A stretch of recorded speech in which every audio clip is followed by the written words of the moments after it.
chat a bit about potjie, share some tips. Potjies are a delicious way to cook. Can be easy, doesn't have to be expensive. You don't have to use expensive cuts of meat. In fact, the cheaper ones are often tastier and better as well. So one of the most common questions I get asked is, "Wat weet Engelsman van potjie?" And I've got to be honest, I'm no expert, but I love the pot. Fed great food from it for about 9 years now. So I thought I'd share some of the basic tips I picked up along the way, such as what ingredients you can put in, when you can add them to your pot, and how to fix it a little bit at the end if the sauce just isn't quite right. So, the meat. Firstly, any meat goes in a potjie, but if we're talking beef, my personal favourite has got to be shin on the bone. If you can't get shin, then chuck is another fantastic option. If you can only get chuck or shin without the bone, then I definitely recommend getting yourself a pack of marrow bones. This adds huge flavour, texture and nutritional value as well. Great thing with both of these cuts is they're cheap, so they're not going to break the bank. Onto our favourite bird of choice, the chicken. The thigh and the leg has got to be the star of the show here. De-skin it, cut the meat down to the bone. This allows your marrow to get involved and adds a huge pack of flavour.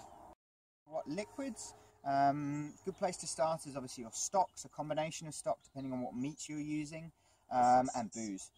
You're talking red wine, beer, cider, sherry or port, all fantastic for the potjie, particularly if we're going to be using the tougher cuts of meat to help soften them a bit.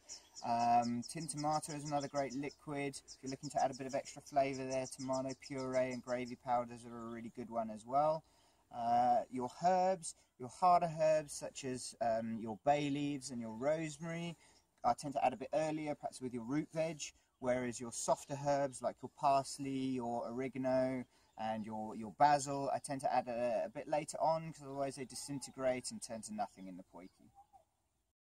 So moving on to the veg, most types of veg work in a potjie. The key is when you're going to add them and how you're going to cut them. I find that small cut vegetables tend to disappear into mush, so I like to keep them chunky. You've got your root veg, obviously a nice cheap option, great for bulking out the potjie and delicious too. I add those a little bit earlier on in the potjie, they take a little bit longer to cook. Mushrooms are another fantastic option for that as well. They hold their shape really well, so they can be added in with the root veg. And then moving on to your softer veggies a little bit later, depending on their cooking times. Once that's in, you can sit back, pour yourself a drink if you haven't done already, and wait for the magic to happen. Hopefully you've got your potjie, you've either followed your recipe or you just winged it all the way. You're close to the end, going to want to do a taste test. Now, how often do we lift the lid off, have a taste, and it's just not quite right, even if you followed that recipe?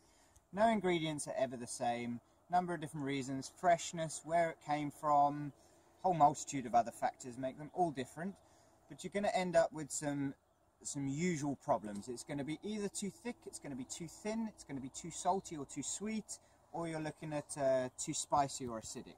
There's some simple ways we can rectify that.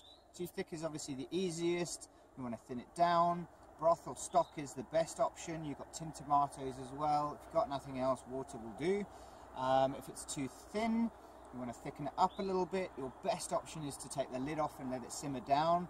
Generally time doesn't permit for that, so another good one is your cornstarch mixed with a bit of cold water, and stir that in, will thicken it up. Otherwise your potato flakes, like smash, is another great option that can thicken it without changing the flavour too much, which is good. If you're too salty, you want to sweeten it up a little bit, or you can use an acid, so sugar or honey is a great one. Vinegar is another good one for the acid as well. Too sweet, obviously the other way, you're going to use a little bit of salt, vinegar again. Too spicy or too acidic, then cream and fats are a good one. So you've got your sour cream, your cheese, olive oil, all that sort of thing. That should help. So you've done all of that. I'm going to go ahead and put my potjie together and we'll sort of see how that all comes out. Nice and hot, and now we're going to add the meat. I've got shin on the bone. Let's add a bit of a brown on.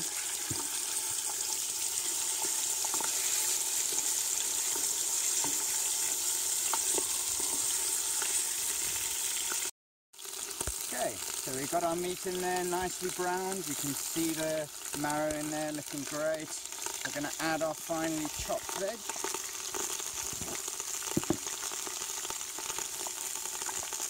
in there. This is for the sauce. I'm just going to fry that for a minute or two.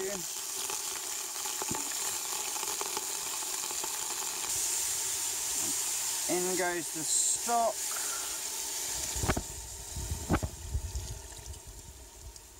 And there, also your hard herbs. We got some bay leaves and some rosemary. Can go in there now. And then also I've got some red wine to put in today. So we're going to give it a good splash of that.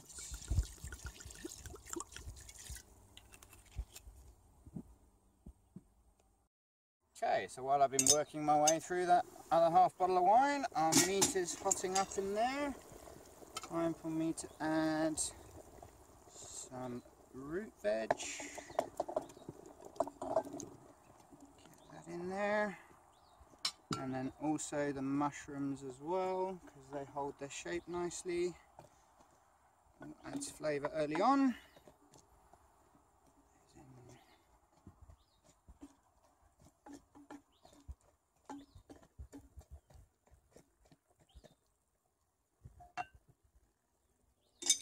Get that lid back on and let it do its thing.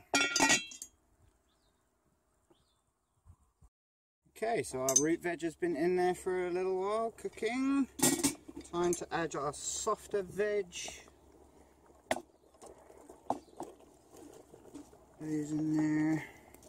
And then also our softer herbs as well.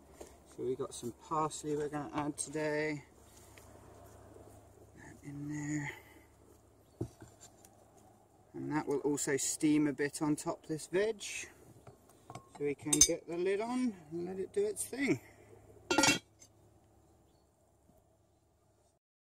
Going for a few hours, we're going to check it out. Smelling delicious in there. So your options and variations of flavour are literally endless for Potjie. The whole idea is to use what you've got available. It's where the whole thing originated from. So get out there, experiment, try. You might well find you create yourself a masterpiece. Remember that Potjies are often better the next day. I know in our household, Potjie on toast with Mrs. Ball's chutney is always a winner. If you've got any of your own tips, tricks or recipes that you'd like to share, we'd appreciate it. Please leave them in the comments below. Thank you very much, and I hope you found this helpful.